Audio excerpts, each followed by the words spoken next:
and today we're making caramelized onions using the beef fat from a tri-tip that I'm making tonight. This dish has the most rich, flavorful caramelized onions ever. Let me go over the ingredients. We have 3 large onions today. We've got all the fat from the top of a tri-tip roast, salt and pepper. So turn your frying pan on high and take your beef fat.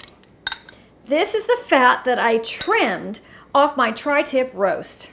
I wanted that roast only to have a very thin layer of fat on top. Otherwise, my guests are going to have to cut most of that fat off because it tends to be, boy, up to a ½ inch. So here we have all the trimmings. This might come from your chuck steak or anything else you're making with beef. Save that fat. It's wild with flavor. So I'm putting it in one layer in the frying pan. I like to leave that on high. I hear that sizzle. I know something's happening. I want to get that fat melting fast for my onions. The best way to chop an onion is the safest way. So I cut the tops off and I peel down the sides like I'm peeling a little flower. And when it's all peeled, I hold his little tail. I'm going to cut him just in a few cuts because caramelized onions, it doesn't really matter how the shape is because it's going to get all cooked down and mushy. And then cut them down. A lot of people cry when they cut onions. And my comment to that is, I am sorry for that. I don't cry, and I think that's because I wear contact lenses. I think that really helps me. So there's the first onion. It goes into the landing pad. Peel that flower. I think she's a little prettier this time.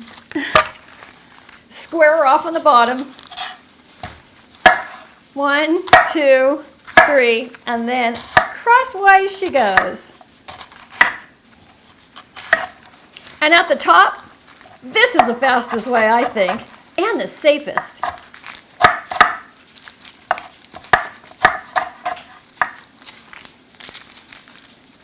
Watch your fingers. Number 2, coming in for landing.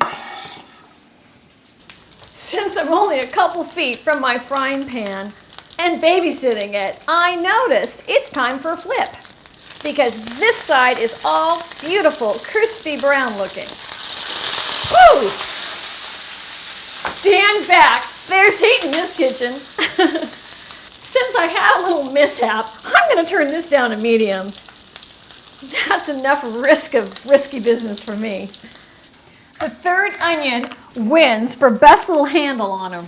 Comment to me and let me know if you're one of those that onions really bother and what your tricks are. I hear if you put them in the fridge and make them really cold, that kind of helps. Last one in is not a rotten egg or a rotten onion in this case. I'm telling you, this is looking good enough to eat, and I'm going to have a bite of it just for that flavor. So I'm going to put a little salt on. This is just for me. Take your fat out of the pan, and what's left behind is a lot of beautiful beef fat oil.